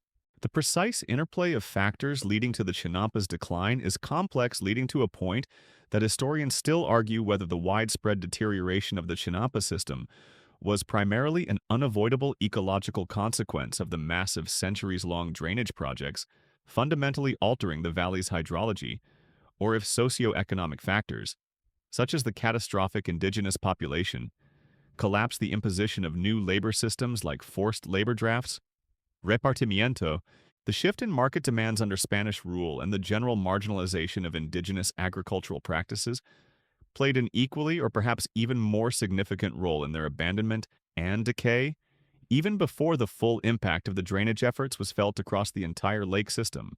The story of the Chinampas in the post-conquest era is thus one of profound loss of a brilliant indigenous technology gradually succumbing to a new colonial order with different priorities and a fundamentally different relationship with the land and water. It was for many of these fertile islands a slow drying of dreams, a fading of green into dust. Yet, as we'll see, the story doesn't quite end there. A vibrant echo of this ancient system against all odds managed to survive. Section 15. The story of the Aztec Chinampas, as we've seen, took a somber turn with the arrival of the Spanish and the subsequent centuries of change. The grand vision of a city fed by an intricate lacework of man-made islands began to fade as lakes were drained and new ways of life imposed. It was for many of these fertile plots a slow drying of dreams, a poignant loss of an agricultural marvel. But as you now gently pole your canoe through a network of canals that feels both ancient and vibrantly alive, you realize that the story didn't entirely end in dust and forgotten history. A whisper of that ancient watery world, a resilient echo of Tenochtitlan's ingenuity, still breathes today, most famously in the southern reaches of what was once that vast lake system, Xochimilco. Xochimilco, whose Nahuatl name beautifully translates to place of the flowers, or flower garden, stands as the last significant bastion of the Chinampa tradition. It's a place where the past refuses to be entirely paved over, where the dark, fertile mud still yields its bounty, and where the ghosts of Aztec farmers seem to glide alongside the brightly painted trajineras, those iconic gondola-like boats that now carry tourists and revelers through its historic canals. This enduring pocket of aquatic agriculture survived due to a combination of factors: its reliable freshwater springs, the deep-rooted traditions of its indigenous communities who clung to their ancestral ways, and its continued, albeit evolving, importance as a source of fresh produce and flowers for the ever-expanding Mexico City. Visiting Xochimilco today, you'll find a fascinating, sometimes chaotic blend of ancient practice and modern reality. Yes, tourism is a major presence, with the festive trajineras often filled with families, mariachi bands, and floating food vendors. But look beyond the party boats, peer down the quieter side canals, and you'll still see working chinamperos tending their plots. They still dredge the rich mud from the canal bottoms, though perhaps now with metal shovels alongside wooden ones. They still practice intercropping and succession planting, coaxing remarkable yields from their island beds. The crops have evolved somewhat. Alongside traditional maize bean squash and chilies, you'll find lettuce radishes, spinach, cilantro, and a dazzling array of flowers destined for the city's markets and celebrations.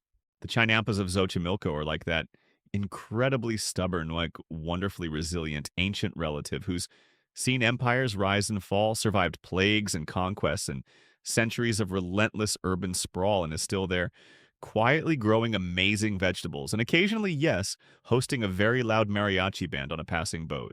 This living link to the Aztec past is globally recognized.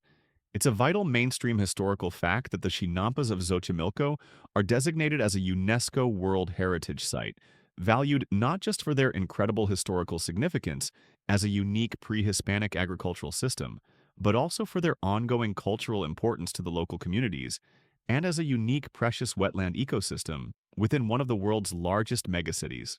Of course, modern chinamperos face a new set of challenges. Urban encroachment from the sprawling Mexico City is a constant pressure. Water pollution from urban runoff can threaten the delicate ecological balance of the canals. The depletion of the underlying aquifers that feed the springs due to the immense thirst of the city has led to sinking land and altered water levels. And economic pressures often make it difficult for traditional chinampa farming to compete with large-scale conventional agriculture. Modern chinampa farmers probably have to deal with slightly different daily annoyances than their Aztec ancestors. Less are the gods pleased with our latest flower offering, and more, hey, is that a discarded plastic soda bottle and an old tire bobbing gently in my ancient, sacred irrigation canal? Yet the cultural significance of Xochimilco's chinampas remains immense. They are a tangible connection to a pre-Hispanic past, an embodiment of centuries of accumulated traditional ecological knowledge. For the local communities, they are a source of identity, a heritage to be proud of, and a way of life, however challenging. They continue to inspire artists, poets, chefs seeking traditional ingredients, and anyone who marvels at the ingenuity of the Aztec civilization. And the ecological lessons they offer are more relevant today than ever. In an era of climate change, food insecurity, and the search for sustainable agricultural practices, the Chinampa system stands as a remarkable model. It's a closed-loop system that recycles nutrients with incredible efficiency.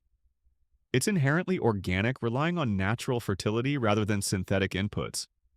It promotes biodiversity, creating a rich habitat for aquatic life and waterfowl. It demonstrates how to work with water rather than constantly fighting to drain and control it. And it's a stunning example of productive urban agriculture capable of providing fresh local food within a massive city. The ancient Aztecs basically figured out large-scale, sustainable urban farming centuries ago. Meanwhile, many of us modern folk are still struggling to keep a single basil plant alive on our kitchen windowsill. Maybe we all should have paid a bit more attention in ancient Mesoamerican hydroecology class. For a quirky yet poignant modern tidbit, the axolotl, that amazing, almost otherworldly salamander we met earlier, native to these very lakes, is now critically endangered in the wild, precisely because of the degradation of its Xochimilco habitat. This creature, so deeply tied to Aztec mythology and the unique ecosystem of the Chinampas, has become a potent symbol, a kind of endangered mascot for the fragility of this precious heritage and the urgent need for its conservation. Its struggle for survival mirrors the struggle of the Chinampa system itself. Recognizing this, there are now heartening efforts by local communities, non-governmental organizations, academics, and some government agencies to protect, restore, and revitalize the Chinampas of Xochimilco. Initiatives focus on cleaning the canals, promoting traditional sustainable farming techniques, helping Chinamperos find viable markets for their organic produce, and encouraging a form of tourism that respects and supports the local culture and environment. The future of Xochimilco's Chinampas is a subject that historians, ecologists, and urban planners still argue whether current efforts can truly recapture the full ecological integrity and large-scale agricultural productivity of the ancient system in the face of overwhelming modern pressures like relentless urbanization, persistent water quality issues, and complex socio-economic challenges? Or will Xochimilco primarily serve as an invaluable but ultimately smaller-scale living museum, a precious cultural and ecological heritage site that offers vital lessons, but with a more limited direct impact on the wider food system of the vast entity that is Mexico City? Whatever their ultimate future scale, the surviving chinampas of Xochimilco are far more than just a quaint historical relic. They are a vibrant, pulsating whisper from a remarkably sophisticated past, a testament to the resilience of both nature and human culture. They remind us of a time when a great civilization literally built its foundations and drew its sustenance from the water, creating a system of unparalleled ingenuity and a landscape of breathtaking productive beauty. Their story etched in mud and reeds is one of harmony innovation and an enduring legacy that continues to float ever so greenly upon the waters of time. And as the last colorful Trajanera glides slowly out of sight, down a Xochimilco canal, leaving only the gentle lapping of water against the ancient fertile earth, the vibrant greens of the Chinampa beds begin to soften in the hazy twilight of your imagination. The distant sounds of the Aztec marketplace, the rhythmic dip of countless canoe paddles, the very scent of damp earth and blooming marigolds. All these vivid sensations start to recede like a canoe disappearing into the gentle mist that often blankets those ancient lakes at dawn. You feel a sense of peace, a quiet admiration for the ingenuity that conjured such abundance from such challenging beginnings. The story of the Chinampas, those meticulously woven islands of life, is a reminder of a deep, almost forgotten harmony between humankind and the natural world, a testament to resilience and adaptation. Let the gentle rocking of an unseen canoe on those ancient Aztec waters lull you. Let the image of fields forever green and perpetually giving soothe your mind. The great city of Tenochtitlan sleeps now as do its gardens, but their remarkable story like a seed remains. End of script. Sweet dreams.